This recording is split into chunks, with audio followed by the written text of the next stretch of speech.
What's going on, y'all? This is Francisco with Covenant Dispatch LLC, and welcome back to my YouTube channel.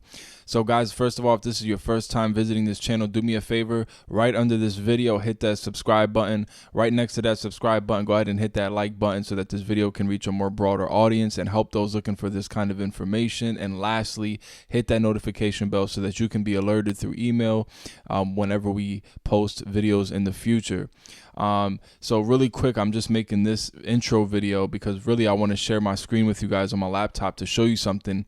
But in this video, as you can see in the title, I'm sure by now, I want to actually answer a question that somebody asked under the comment section under one of our videos. So tons of people put comments under our videos, and I'm not able to get to every single one of them unfortunately.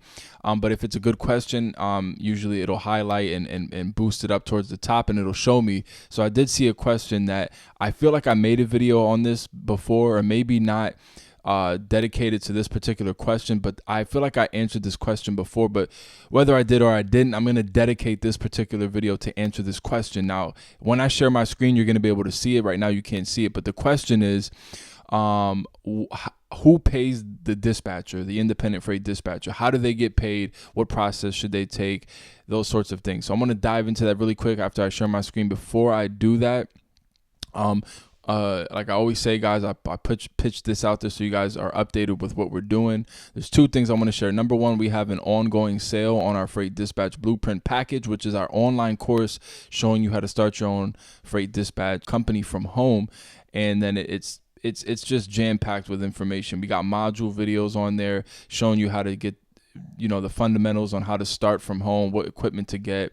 Then it also has an in-depth marketing strategy section of that course that basically shows you what marketing strategy you can take to gain carrier leads for your company. Secondly, really quick, I wanted to share, soon I'm going to do a challenge. So basically what I'm going to just do is start from scratch using the same principles and same strategies I shared with you guys, and basically take you guys along the journey to see where I've gone using the strategies that I've given you guys, just to show you that it works. And so that's my next project that I want to share with you guys, and I'm excited to do that. But again, we're doing an ongoing sale that we've had for I think about a month now. It's just $150 to access our course, and it's going to be on our website, and I'll show you on when we share the screen here what that looks like. And then there is a $15 monthly subscription payment that you will have to pay to keep access to that course. But guys, it's super affordable, and it's like I said, jam-packed with information. Look at our reviews on our website. Look at our comments. Nothing but great reviews that people leave, and I'm so thankful for that. But anyways, aside from that, I'm going to share my screen, and I want to show you guys a more in-depth, detailed illustration on how to answer that question. How does the independent freight dispatcher get paid? So I'll see you guys there. All right, guys, now that I'm sharing my screen, I'm going to quickly just show you a visual. I'm actually going to answer this question by showing you a visual. And since I don't have my physical whiteboard here, I'm just going to use the computer and my Canva account. I love this feature that they have. It's like an electronic whiteboard. So I'm going to show you an illustration because I feel like a lot of times illustrations help you understand better and more in detail. So really quick, as you can see, like I said in the beginning, and of course, you'll be able to see in the title and the thumbnail and all that stuff, the answer to this, or not the answer to this question, the question that I'm going to be answering is this question off to the right. I'm going to make it a little bit bigger. And the question is, I don't know if this gentleman here is a subscriber of mine or not, but he asked a good question. And the question is this. He says, very informative, talking about that particular video he commented on. He said, but what about the independent truck dispatcher? How is paid? Which, I'm sure he meant to say, how is the independent freight dispatcher paid? Then he said, who pays him, the broker or the factoring company? So again, great question, whoever that is. I don't want to butcher your name. But in short, to answer the latter part of that question, who pays him, the broker or the factoring company? Neither pay the freight dispatcher. So let me show you guys what I'm talking about. So that's why I said it's a good question, because I see how this can get confusing.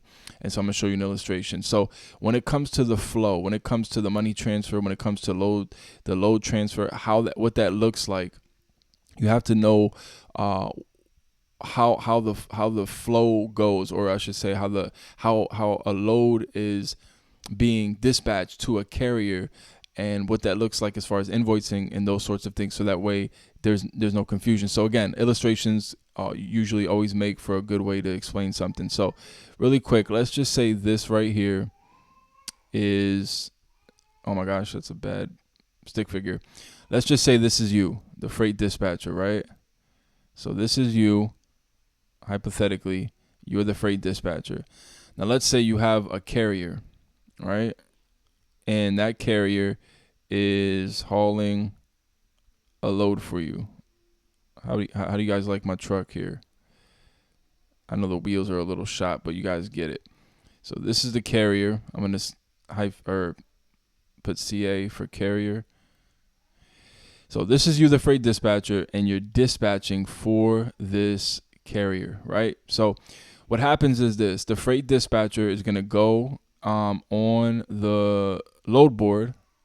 Unless they have direct connections, they're gonna go on the load board, right? And I'm just gonna keep writing all these arrows so you guys can see. They're gonna go on the load board and they're gonna look for work, right, for this particular carrier, right? So let's say they go on the load board, they find a load. Let's say that load happens to be, let's say $1,000. I'm just gonna make it simple by just putting 1K. Now, let's say they find that load for $1,000 for their carrier, and it's going from wherever, just use your imagination. Let's say it's going from Montana to like Indiana or something like that, right? So it's for $1,000, which don't use that as an example, because I know there's people who are probably already like, oh, it's not possible. Wherever, from point A to point B, 1K, it's a good load. You book it, you get it for your carrier, right? So now it's $1,000. What happens next is you call your carrier, make sure everything's good. They're good to go. They're good to pick it up. Let's say you go ahead and book that. Before you even book that, you would have to negotiate that with a freight broker, right? So this is going to be your freight broker. I'm going to put FB for freight broker to make it easier. So this is the freight broker. So you got your freight dispatcher, you got your carrier, you got your freight broker. Let me make a better B. There we go. So the freight dispatcher goes to the load board, finds a freight broker. They negotiate. Oops, he backed it up. They negotiate on 1K. All right. Now what does that look like? So the freight broker basically releases that load to the dispatcher. The dispatcher finds a carrier to run that load.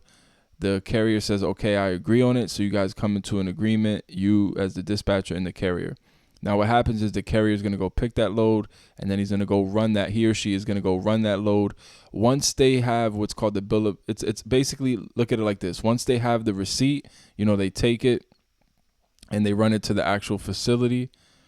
Once they take it there, they get this sheet signed. It's like basically like it's called a bill of lading, but it's a receipt just proving that the load got ran.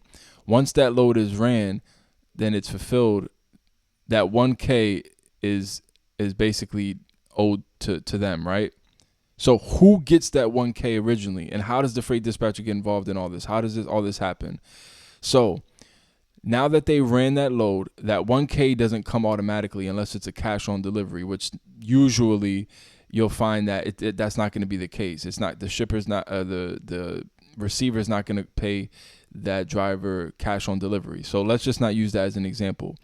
Typically how this works is the freight broker has up to 30 days to pay the carrier. That's an industry standard, right? After 30 days, you can start to, email them. And if they, continue to persist past those 30 days, you can, file a claim on their surety bond, which we're not going to talk about that in this video. But most carriers don't want to wait that 30 days because they're small mom and pop trucking companies. So what they do is they work with a factoring company, right? And this is what this guy was talking about. Who pays the dispatcher? The broker, this guy, or the factoring company? So the factoring company is basically like a financial institution that says, hey, to the carrier, we will pay you that 1K. And we'll just charge you, let's say 3% of that 1K, but we'll pay you that 1K, and then we'll collect the funds from the freight broker, right? And I'm not going to get into the details of that, what that looks like, but essentially the carrier goes to a factoring company, says, hey, I ran a load, here's the receipt. Once they confirm, the factoring company confirms with the documents, they'll say, okay, cool, we'll send you that 1,000. But really, they're going to send you, let's say 930 or whatever, depending on if they charge you 30% or whatever, or I'm sorry, 3%. They'll take their cut out of it. They'll send it. The money goes directly from the factoring company to the carrier. Factoring company to the carrier. Now, I want to highlight this really quick. Some factoring companies offer, I know there's tons of arrows, but follow me. Some factoring companies offer the carrier an option to take money out of that invoice that they're going to purchase and eventually send to the carrier. They offer an option to pay the dispatcher first and then pay the carrier.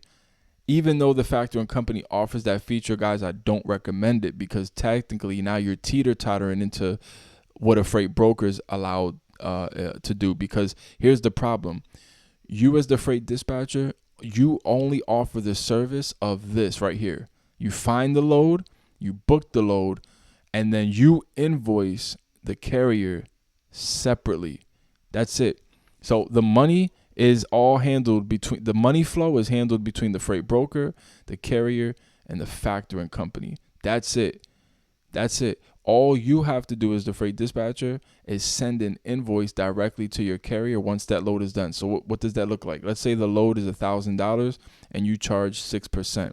That means they owe you 60, right? So what you do is when that load is done, either if you want to do it that same day, or what most people do is wait till the end of the week and accumulate all of the loads that they book for that carrier. What you do is you calculate that. And let's say that for this particular load, you send them an invoice for $60, but you send that invoice directly to the carrier and then they pay you. You don't get your hand in this pot right here. As the dispatcher, you don't get your hand in this pot of this money flow, because then again, you start to teeter-totter into the freight broker, license things that they're able to do because they're licensed as a freight broker. And so, there's so much more I guess I could say, but I guess this is just like a quick overview of what that looks like, and how you get paid. Hopefully this helped you.